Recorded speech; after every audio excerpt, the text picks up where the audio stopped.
And we're back here for the penultimate episode of Loki. We're talking Loki Season 1, Episode 5 here today. What was the name of this episode? This was Journey into Mystery. I don't have the shit in front of me, but Journey into Mystery. At this point, it's almost comical if it doesn't end up being Kang, which we're going to get into today. There was a lot of stuff on this episode that was made canon. We got Gator Loki, which was amazing. A lot of stuff to talk about from today's episode. And a lot of good stuff, too. Being joined, as always, by the Doc, Chris Mueller, BR_Doctor on the Twitter machine. Chris, what's going on, man? Oh, not much. I'm looking forward to talking about the million Easter eggs in this episode. A million Easter eggs, and that's putting it lightly. And surely you were as excited as I was by the use of Gator Loki on this episode. Oh, yeah. I mean, they didn't really give any kind of explanation as to why he exists. It's really that was really just a joke for them, but it was funny. I loved it. It was funny, and I agree with your tweet that I'm very glad that they gave it its own emoji as well, or its own emoji on Twitter if you use the hashtag or whatever, which was great. Phil, you're back as well to help us break down this episode. Phil DL616 on Twitter. Phil, what's going on, dude? I'm good. Really good episode. Really excited to talk about it. Absolutely. Let's get right into it, guys. Overall thoughts here is the second to last episode of the show. We're only getting 6. It blows off next week. And there's so much going on right now in the Marvel universe, so to speak, which we'll get to at the end. With Black Widow actually coming out in select theaters tonight, worldwide release tomorrow everywhere, which is going to be cool. We got a trailer for What If earlier today, which we'll talk about at the end if you guys caught it. But Loki's episode this week had a lot of people talking with all the shit that was made canon and the Easter eggs, as Chris mentioned. Phil, what were your overall thoughts on this episode of Loki? I was surprised, with how much that they managed to cram into that wasteland. Like, there's so many Easter eggs in that wasteland. Mm-hmm. And then I think they're doing this thing now where it's like you always have fans somewhere on Twitter like, this character should be more powerful. Why aren't they more powerful? And like the shows so far have been showing like, no, some of these characters are, just how powerful they are. Like we saw that in WandaVision. We saw that here. And, I mean, you even got some glimpses of, like, Sam is better than we think in Falcon and Winter Soldier. Mm-hmm. Yeah, we're seeing more and more of that. And I like the fact, I don't know if that was always the plan or if it was just like, all right, let's introduce more elements to the characters. And obviously you guys follow the comic books, and maybe that was the plan the whole time, and they're just now starting to introduce more powers to these characters. But yeah, we got like enchanting some powers from this version of Loki, our Loki, which was cool in this episode, among many other things, which was awesome. What about you, Chris? What were your overall thoughts on this episode as well? I thought it was fun. I thought this one moved along at a nice pace, and they did a good job, like, just littering the background with all these fun little references that might mean something and might not. Like, I mean, I'm sure you guys probably noticed the little Thor frog jumping around. Yeah, that was funny. It's like, that seems like a throwaway joke, but who knows? Like, that could end up being something they go back to in season 2 or whatever. Like, there's so much random stuff in this episode, but my favorite part was Richard E. Grant's portrayal of older Loki. Mm-hmm. Like, he did such a good job with that, and then that final scene of him kind of conjuring up the version of Asgard to distract Eliath, and then just kind of laughing in his face before he gets eaten was awesome. Yeah, that was a great visual. Oh, man, he did such a great job. I mean, he was perfect as classic Loki. I mean, and all the scenes he was in, I mean, I feel like he stole several scenes in this episode. Yeah, for sure. He was awesome. Was there any element to his character on this episode that was very similar to the comics, to that classic version of Loki from the comics, or was it just their version of it on the show? I mean, his look is pretty spot on. Yeah. His costume is pretty spot on. I mean, the way he used his powers is very different than we've seen Loki use his powers so far. I mean, his whole thing about not using daggers, I thought that was a good callback for fans that have nitpicked about that. I think he's pretty close to like the comic Loki as we've seen so far. Yeah, he I also love really well. that I also love that his explanation for how he survived Thanos was the fan theory that a bunch of people had that, oh, Loki created a version of himself and he didn't actually die from Thanos, so we're going to see him again. It's like, no, but we're going to use that for old Loki. Thanks, guys. Yeah. That was made canon. We had the Thanos copter, right? Isn't that what it was called? Mm-hmm. Yes. So we got that. We got Mjolnir. There was a lot of Easter eggs, like you said, Chris. Oh, my God. Oh, man. The Thanos copter, I didn't think we would ever see Thanos copter in a live-action Marvel property anywhere. But that was the greatest Easter egg in this entire episode. Did you guys notice that the Avengers Tower actually said Kang Enterprises? Yes, that is a callback to I don't remember the number, but it's definitely from All New, All Different Avengers. And the storyline behind that is it's kind of the same as Homecoming, where Tony sold Stark Tower, and so somebody else bought it, and who bought it was Nathaniel Richards' variant that's stuck in the 21st century, and he started his own enterprises, which is called Kang Enterprises. Yeah. So, I mean, it seems like, I don't know if that's them being cheeky, like, we know you think Kang's showing up, so we're going to throw this in just to mess with you, or is that their way of, like, confirming that, yeah, they're going to go see Kang in the next episode? Like, I still can't tell. So that's the thing. It wasn't just that Easter egg, though, because wasn't, and you guys can fill in the blanks here, the name of the monster, what was it? Oh, I don't remember what it was called. It began with an A, though, right? For the dark. Alliath. Wasn't he associated with Kang in the comics or something like that, I had heard? Yes. So, if I remember correctly, I remember he tried to use Alliath in the comics. And, I mean, he has a connection with Alliath. He has a connection with Ravonna. Even the Sphinx being in the background. Like, he used a spaceship that was disguised at one point in the comics. Like, there's several nods to Kang in the background of this thing. Like, there's no way they're not doing it intentionally. They have to be. I mean, but at this point, though, like, it's even more so than the Mephisto name. They didn't ever even mention the word Mephisto, obviously, but, like, they were kind of hinting at some devil stuff with WandaVision. But we talked enough about that show when it was airing and stuff like that to the point where it's like, oh, it's so obvious that it is him, there's no way that it can't be. And that was more so fan theories. With this, though, with everything that we saw in this episode specifically, in all the other episodes leading up to this, specifically going off the relationship with Renslayer, as you just mentioned, Phil, I mean, if it's not Kang, and I feel like with every passing episode, I'll be more and more disappointed if it's not. If it's not Kang, what other outcome makes sense that people would be satisfied with? Because I know people have mentioned maybe it's another Loki variant or it's himself or something. I guess you can make some sense out of that, but I just don't feel like it'd be a satisfying payoff for a lot of people. Yeah, if it's not Kang, I could see it being Immortus, but if it's Immortus, it's basically Kang, because Immortus is an older version of Kang. Okay.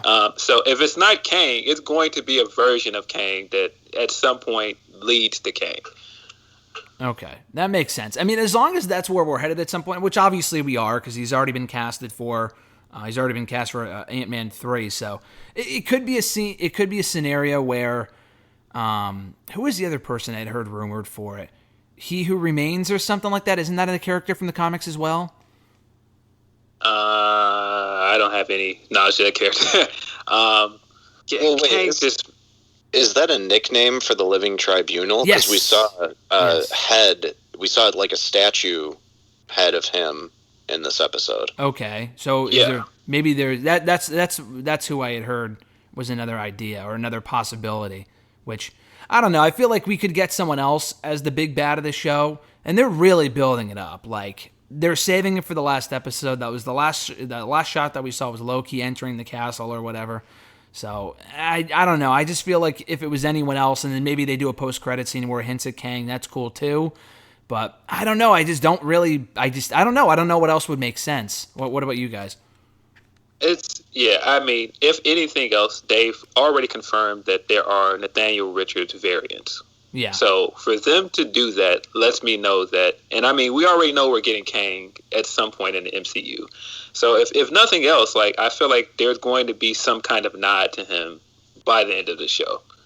There has to be. What about you, Chris? I don't know, man. I mean, this show definitely makes me second guess the things that seem obvious. So, and plus with the way that the other shows have kind of swerved us, I'm not able to really formulate a good theory other than like, if it's Kang, it'll make sense, but it might almost be disappointing because it makes so much sense. Like, I almost would prefer something weird, like, oh, it's another variant of Loki who's behind all this, or something like that, which that's another theory I've seen thrown around, is it's been another Loki controlling all this the whole time. Yeah, I could see that. I could definitely see it being a Loki variant. I could see it being some other really strange swerve. Like, I've seen some people saying that it could be a Mobius variant. I don't know. There's options here, but I think at this point, even if it's not Kang behind the whole thing, he's involved. There's no way he's not involved. Yeah, no, he definitely has to be involved in some form or fashion. Now, with that being said, going off what we mentioned earlier with Renslayer and his relationship with her, she acted on this episode that she has no idea who's behind the TVA, and obviously she was very sketchy when Sylvie was trying to work with her, and she ended up stabbing her in the back like 60 seconds later. But she still played up that she doesn't know who it is, and she still wants to know who's behind the TVA. So I think that's a shoot in wrestling terms. I feel like that she's got to be serious here, that she doesn't know who it is.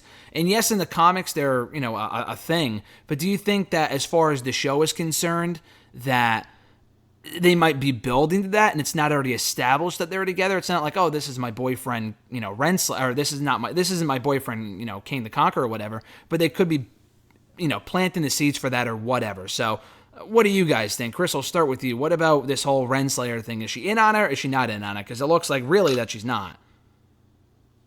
I mean, it seems like she has her own motives. Like, maybe she's a plant in the TVA for Kang, but she still doesn't know everything there is to know, and that's why she's asking Miss Minutes to go get those files. Mm-hmm. So, I don't know, but I'm really curious to see how all that wraps up, because we know Mobius is heading back to the TVA now to, as he put it, burn the place down. Yeah. So, I don't know. It's weird. I still think that the ultimate end of the show might be the formation of the real TVA with Mobius in charge, but how we get to that, I'm still kind of up in the air about. Yeah, I'm thinking that's the end game too. I mean, obviously with him on his jet ski as well, but I think him leading up some form of the TVA or being free or whatever has got to be where we're going with this. What about you, Phil? Do you think she's in on it, or was she telling the truth and that she's not? I don't think she knows who's behind everything. I think she has been a figurehead, and I think she definitely wants to keep order. But I don't think that she knows as much as it seems like she knows. Because now I do think she knows certain things. Like, I wouldn't be surprised if she knew that the other members of the TVA are variants. I wouldn't be surprised if she knows more about Mobius than she says. I still think there's something weird with Mobius that we haven't found yet. But other than that, I don't think she knows who's actually behind the TVA or who started it. Yeah, no, I think she's definitely telling the truth there. I'm just not sure. I don't know if the fact they haven't killed her off or anything. I mean, obviously she's been a pretty big character so far, but she was in this episode quite a bit, despite them kind of being in that, the void of ended time for most of the episode. So I'm interested to see where they're going with that. Those were like the biggest things I wanted to discuss. What else stood out to you guys from this episode, is whether it be Easter eggs or other plot points and stuff that could set the stage for what we might see next week in the season finale? There was a big Yellow Jacket helmet in one scene, like, the villain from the first Ant-Man. Oh, okay. Interesting. Yeah. Almost as if he had turned into Giant Man and then taken off the helmet. Like, the helmet was just sitting in the middle of the field. Yeah. Oh, man, there's so many. The, Red Scale's rocket ship is in the middle of the field there. When they, towards the beginning of the episode, Dark Aster's out there, Ronin's ship. Oh, yeah, that one was out there, too. There's a helicarrier out there with a Hydra logo on it. Yeah. There's a bunch of other stuff. The Polybius, however you say it, machine in their little hideout. That's a fun little Easter egg. Yeah, they threw out a lot of urban legends that are like littered into this episode. Kind of like in the first episode with like they explained Loki was the what's the guy that robbed the airplane? I don't know. I'm drawing a blank. The what? The guy who did what with an airplane? The guy that robbed the airplane in the first episode. Cooper. There you go. Oh, D.D. Cooper, yeah. Yeah, so there were several urban legends they dropped in this episode. But the USS Eldridge was there. And there was another one. The battleship that got transported into the middle of the thing? Yeah. I think that was a reference to a real battleship that disappeared at sea, and they have no idea what happened to it. Yeah, that was the USS Eldridge. That it was cloaked or something, right? Yeah, there's a movie about it too, I think. It's like the Philadelphia Experiment. Oh, okay, interesting. In the movie, doesn't the ship time travel or something? Yeah, but I think it's all based off of like the real urban legend. I've never actually seen the whole movie, so I don't know. If it's the movie I'm thinking of, I think the ship just somehow jumps back in time to like a previous World War I or World War II battle or something like that. Yeah. There's so much stuff. I'm sure if you like dissect those scenes of the wasteland, like there's so much stuff there. There's something else I'm forgetting. Like I mean, the Sphinx and the Avengers Tower are huge for Kang. Like I feel like those basically tell us like they're going to do something with Kang. Yeah, I mean at some point they will. Whether it's a misdirect in this show or not, I don't know, because there were so many things that seemed to point to Mephisto and WandaVision, and then they went the other way. I wouldn't be surprised if something similar was planned for Loki with, like, we're going to make you think it's Kang, but then it's going to end up being who knows. But yeah, I mean, I just feel like it's too blatant on this one. Like, I feel like some of the Mephisto stuff was up for interpretation. Like, I feel like these are very blatant nods to Kang. Yeah. Yeah, I mean, there was a lot of random stuff. Like Stonehenge was there. There's a lot of random, just random notable landmarks there. Like Golden Gate Bridge was out there, right?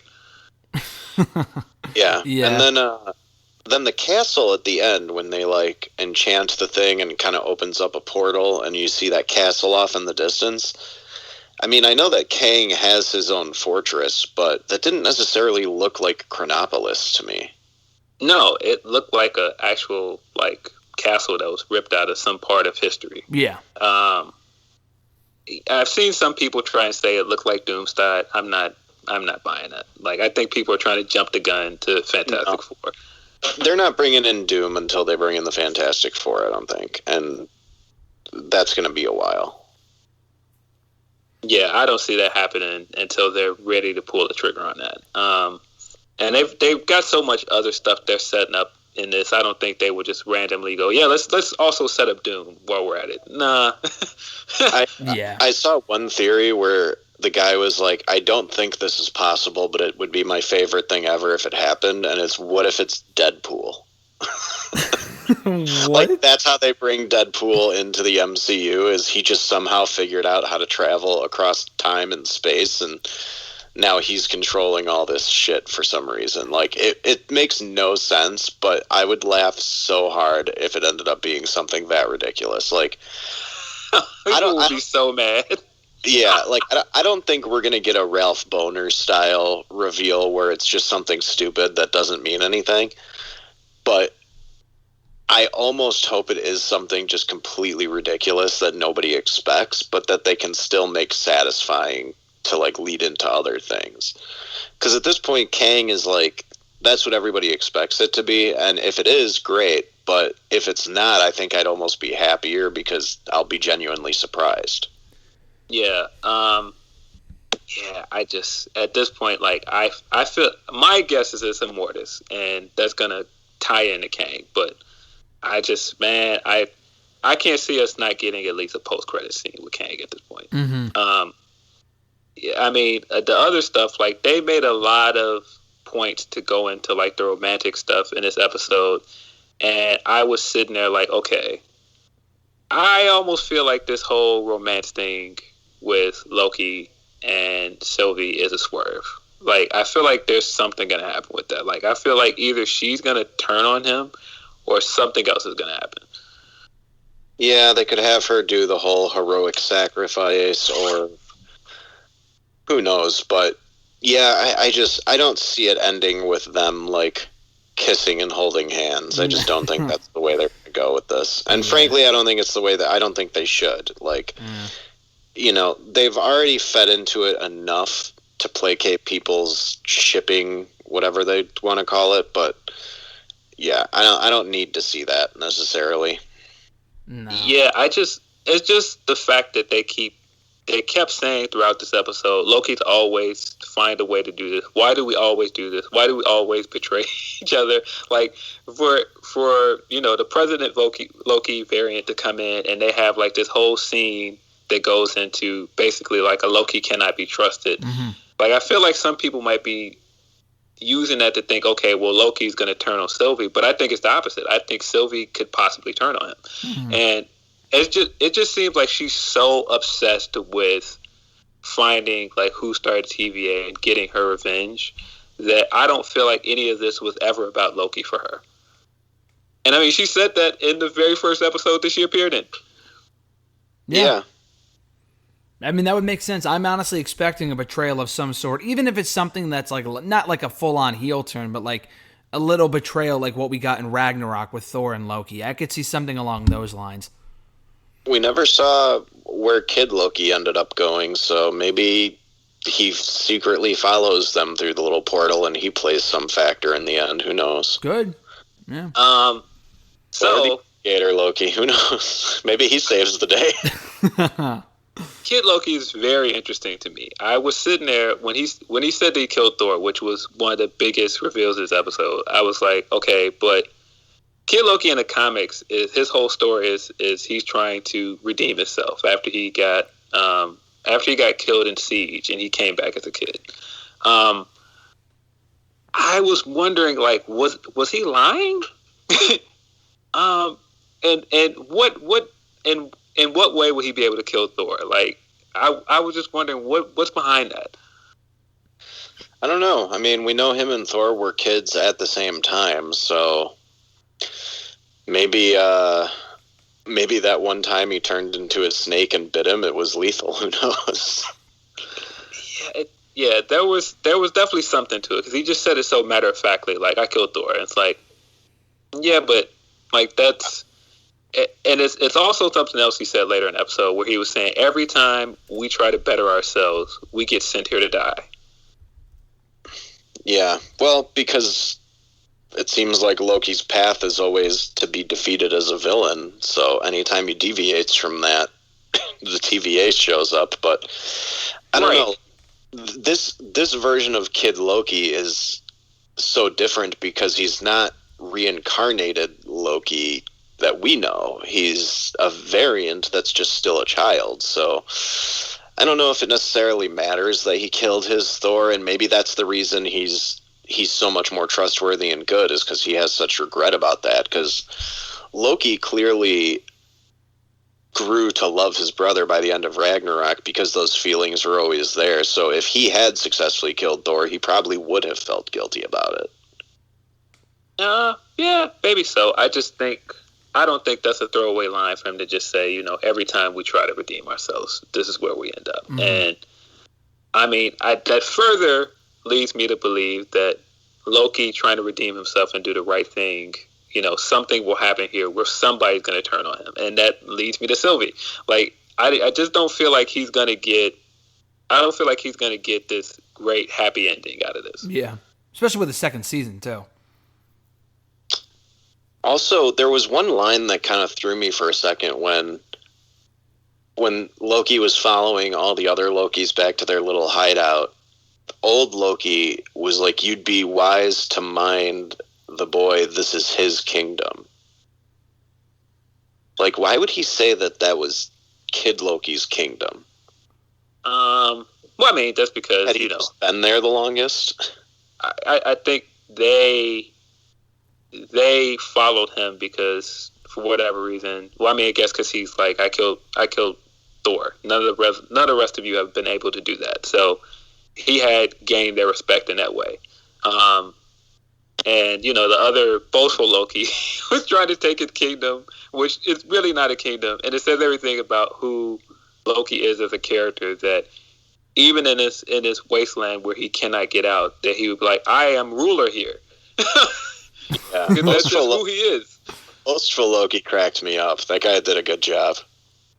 Yeah, that group of Lokis that came with President Loki were hilarious. I noticed the one Loki variant that they showed in episode 1 was with him. He was kind of like, he looked a little Middle Eastern, right? He had like dark skin and a shiny jacket. Yes. Yeah. That was funny. And actually, that made me sad that we didn't get to see like the Hulk Loki. Yeah, or the other, like the Lance Armstrong Loki. Yeah, just jacked Loki with the big fucking biceps.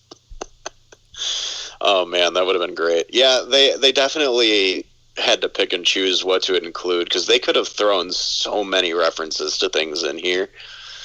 The little frog jumping around thing, like, that's such a fan service moment to Throg, even though that's probably not supposed to be Throg. It's supposed to be just like another Thor variant, I guess. I don't know. I mean, he had like the Thor costume on, so I thought it was Throg. And I mean, he was clearly trying to jump out of the jar to get to Mjolnir that was there too. Yeah. And didn't it have like T325 or something on the side of the jar, which is when he first appeared in the comics. Oh. Yeah, there was some kind of designation on the jar. Yeah, it was something like that. I saw somebody mention something about the license plate for the car that Mobius was driving. I didn't get a chance to see what it was, though. I didn't either. It wouldn't surprise me if it was another one of those A113 references that they put into Disney, which is like A113 is the name of a classroom that a lot of people went to when they were studying graphic design in college at some university. So it's in like every Disney movie. You can see the A113 somewhere. Big Pixar thing too, yeah. So that might be what it was. Otherwise, I could see it just being like another comic book episode or comic book issue reference, because they do those a lot. Mm-hmm. Yeah, I didn't get a good look at the license plate, so I didn't know what it was. Yeah, the Mobius stuff was interesting because I feel like they keep going back to him saying, I don't remember that. This is like the third episode where somebody's mentioned something to him and I'm like, I don't remember that. Yeah, and it definitely seems like we're going to find out that there's been other Mobiuses at different points, but the fact that we didn't get to see him surrounded by a bunch of his own variants was a little disappointing. We're still got one episode to go, right? Yeah. We'll see. Yeah, so we'll see. Maybe there's just like a cell somewhere where she's keeping all of them, like she was keeping B-15. Yeah, maybe. Yeah, I thought she kept her instead of pruning her. Yeah, I thought the B-15 scene was great. And I think it just further leads, because when she asked her, like, yeah, you're not going to beat this Loki, and that's why I'm like, she is just so desperate for revenge. I think she would turn on anybody for the chance at revenge. Mm-hmm. Yeah. Although my favorite part was when Mobius is like saying goodbye and Loki gives him a hug and then he looks at Sylvie and goes, "You're my favorite." Like, for some reason that just made me laugh. Yeah, all the Mobius stuff in this episode was great. I don't think anybody actually thought he was dead, but I think the way they handled reintroducing him was great. And all the stuff with Loki was great. Him admitting that he sees him as a friend. Mm-hmm. I did feel like that didn't feel completely earned to me. Like, I almost wish they would have reversed it, where Loki reached for a handshake and Mobius reached out for the hug. I think that would have made more sense. It's just a small nitpick, but I was just like, they've been like lying to each other and screwing each other over like almost their entire time together. I don't know why they're friends all of a sudden, but it was a nice moment. It just, I don't know, it felt like slightly rushed, and that's just because there's only 6 episodes. If they'd had 9 and they had 3 more episodes of filler of them getting to know each other, then it might have made a difference. I don't know. I mean, it makes sense to me because Loki's entire arc in the show, from being where he was ripped from in time and not having all of the redemption stuff that he had in his own timeline, and him having to go through it quickly through the TVA, and then basically Mobius being the only person that we've ever seen on screen up to this point with this Loki telling him that you can be whoever you want to be. I think that means a lot. I think he cares because it's similar to why he was so attached to his mother. Yeah, because she was really the only like positive force in his life. I mean, it seemed like his dad wanted him to do good, but clearly favored Thor. Yeah, so I mean, I was fine with it. I thought it made sense with everything they've done with those 2 characters so far. It might have seemed rushed just because we're only 5 episodes in. Yeah. But then there was that throwaway line of Loki being like, has it been weeks or months? I don't even know how long it's been since New York. I was like, okay, well, good. At least he's on the same page as us, because I have no idea how much time is supposed to have passed in the show either. Yeah. Like, has it been days or weeks? Like, some of this stuff seems like it's moving along so quickly that it could be a week since they pulled Loki out of the timeline. Yeah. I mean, yeah, it was funny because he mentioned at one point in this episode, he was like, "Oh, I don't." His like timeline, in his internal timeline, was so thrown off. He's like, "I don't even remember when New York was or whatever." But it could have very easily been like 2 days ago or whatever. So it's impossible to tell.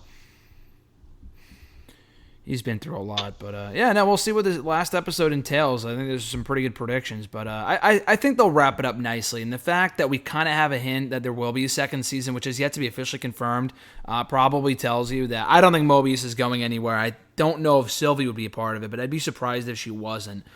Even if she turns on it, maybe, I don't know. I don't know what they'll do, but I'm interested to find out because so far it's been great. And we'll talk about that one next week. But 2 more things before we wrap up here. Black Widow comes out today as this comes out. I'm putting this up on Friday, so the same day this is released in theater, the movie's released in theaters. You guys going to see it? What are your expectations? Looking forward to it? Talk to me a little bit about Black Widow.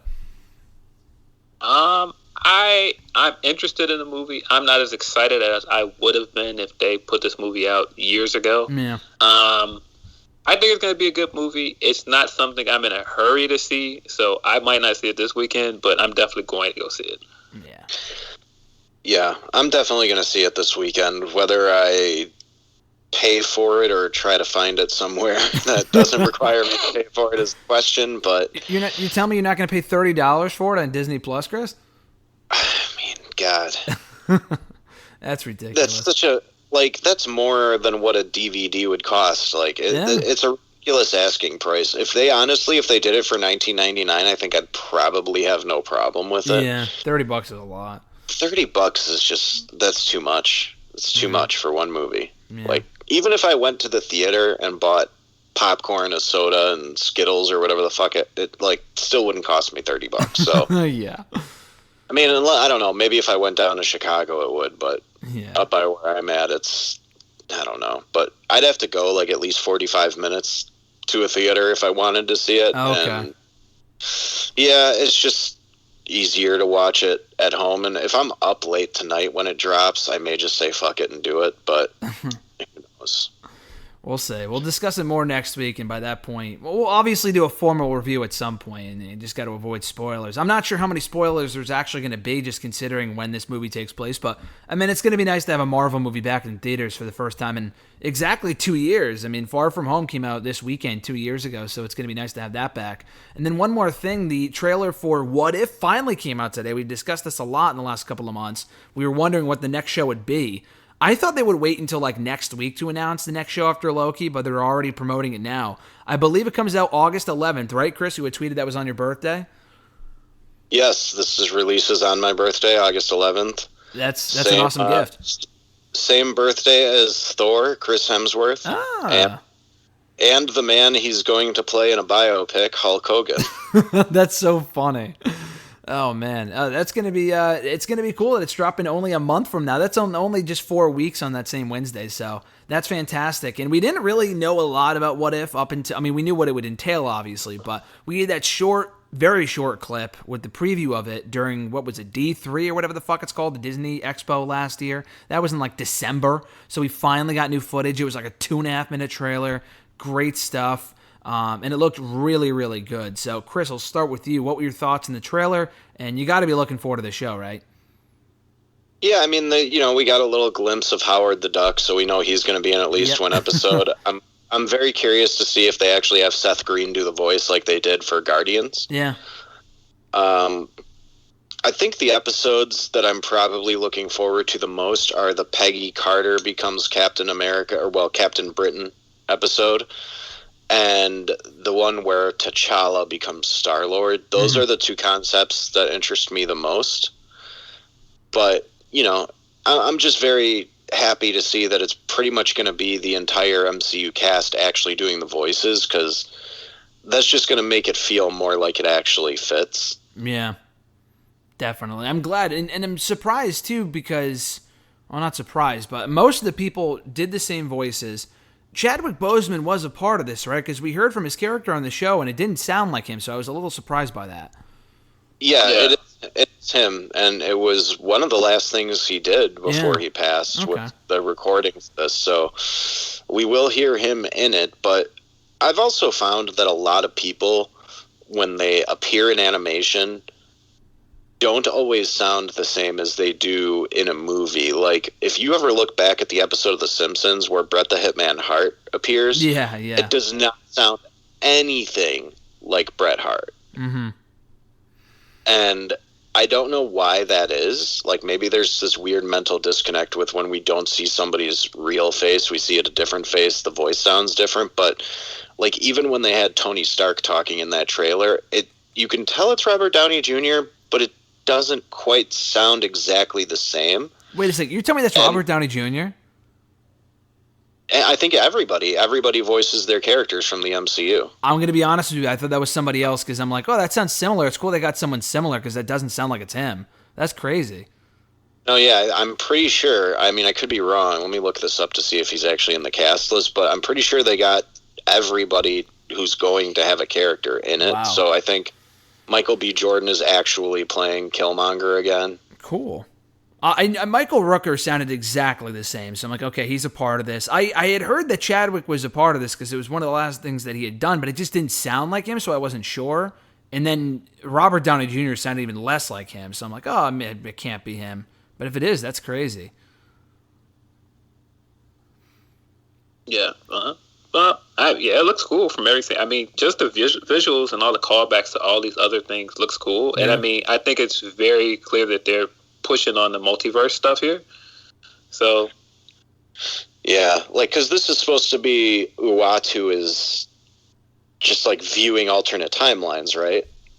Yes, that's what it looks like. So I mean, yeah, there was a lot of cool stuff. I think one of the coolest things that I saw that we hadn't seen in anything else was Gamora wearing Thanos' armor, which is like, ooh, what? That's crazy. Yeah. Oh man, it's going to be so nice to see some of these characters used in different ways, but like have it be official MCU stuff. Because I've always felt that even though she got her 2 seasons of her own show, like I wanted more from Peggy Carter. So seeing a story about her getting the serum and becoming Captain Britain, and then Steve almost becoming the first Iron Man, like that's interesting to me. Yeah. Yeah. Yeah, there's a lot of cool stuff to take from this trailer. I mean, just the brief stuff. It looks like there's like a Vision with an Ultron body. Is that what it looked like? It sounded like James Spader. Yeah. Yeah. So maybe that'll be like, what if Ultron actually did put himself in Vision? Yeah. Yeah, I'm looking forward to it. Do we know how many episodes it is? I think it's 6, maybe? I don't know. They're usually 6, but if it's more, I'd love to see it. 10. Oh, shit. Oh, wow. Awesome.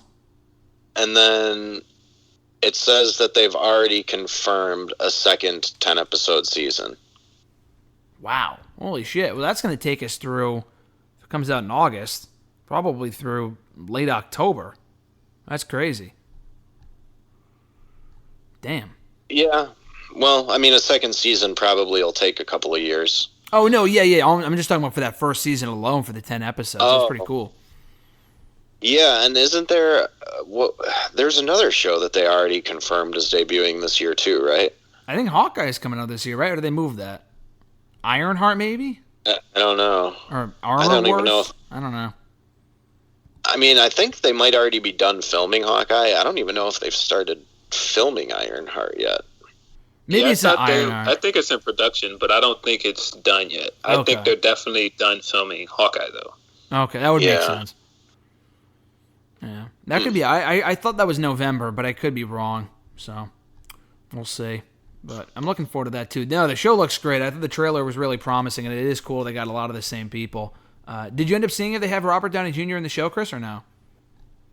It doesn't list him in the cast, but it says the character will be featured in the show, so that makes me think it might have been a sound-alike. Oh, okay. It sounded a lot like him if it wasn't him. So if it is him, that's cool. It just didn't sound like him, so I'm like, wow. Because it sounded enough like him where I could see people thinking that it was him. But either way, the fact that they got almost everybody is pretty awesome, and the fact that Chadwick's going to be part of it too is going to be cool. But yeah, no, I'm looking forward to it, and we have the last episode of Loki to look forward to next week, which we'll break down. We got Miss Marvel coming this year, it looks like possibly before Hawkeye. Oh, really? Oh, okay. Oh, okay. Both Miss Marvel and Hawkeye are just listed as late 2021. So one will probably be early fall, one will be late fall, early winter kind of thing. Yeah, I'd be surprised if they ran both shows. Like, I don't think they would do it simultaneously with What If. I mean, I'd have to do the math. I don't know exactly what it comes out to after 10 weeks if it starts in early August. I guess they could squeeze them in if they're both 6 episodes each, but I guess we'll see. Yeah, the What If show being kind of separate, you know, they could easily just start one of these other shows at the same time because they're not really going to affect each other. Yeah, that's true. They could do that. But we've been very lucky with these Disney Plus shows this year. 3 for 3 so far. Loki, I mean, we'll talk about it next week after it's over, but I think so far, for me anyway, it's been my favorite. And yeah, don't we have a Star Wars show coming out this year too? Well, I know Bad Batch is on right now, but is there another one? Well, like, is the Book of Boba Fett slated for later this year or something? Yeah, wasn't that December or something? I forgot about it. I was thinking about that last week. I forgot about that, though. I don't know. They haven't announced anything on that. I thought it was late December, but because it said 2021, didn't it, or something, when they showed the trailer or the graphic or whatever the fuck it was? So. Yeah, that's sort of why I thought maybe it was coming out soon. I'm trying to look this up now. Maybe. It does say, okay, so it says December 2021, but it doesn't give a date. Interesting. I mean, they could have bumped it. It could be next year at this point. Yeah. Yeah, we'll see. I don't know. They're done filming it. I know that. Oh, okay. Tamora Morrison posted something on whatever, Twitter or Instagram maybe, about finishing, and then I think they may have even finished Andor already too. Oh, wow. Okay. Which, I don't hear enough about this stuff. I could care less about the Andor show. I really don't care that character's getting a prequel series. Who gives a shit? I'm more looking forward to the Obi-Wan series. Me too. Yeah. That should be cool. Yeah, I don't know. I don't hear anything about the Star Wars stuff at this point. I just feel like it just after... I mean, the Mandalorian show's great, but like the movies and shit, I haven't heard fucking anything. And I don't know what's going on with that, or... I feel like they were just... What'd you say? I don't think there's been much movement on the movies. Like Kevin Feige is supposed to produce a Star Wars movie, but like nothing has been announced. And then what's her face? Patty Jenkins. She's making a movie about like X-wing pilots, but there's really no like big announcements or movement on that either. So these could be years away. I think it's going to be a couple of years of just the TV shows for Star Wars before we get anything in theaters again. which I'm fine with. That might be for the better, yeah. After the last couple of movies, that might be for the better. Yeah, we'll see. But I'm looking forward to that. And there's just a lot of stuff to look forward to. I completely forgot about the Book of Boba Fett. That's not coming up until later on in the year. But we'll discuss episode 6, the season finale of Loki, next week. Maybe share some thoughts on Black Widow if you guys have seen it by then. If not, we'll do a formal separate review at some other point. But Chris, you're on the Twitter machine at BR_Dr. Phil. You're on Twitter at PhilDL616. Phil, Chris, this has been great, guys. I look forward to next week. Thanks.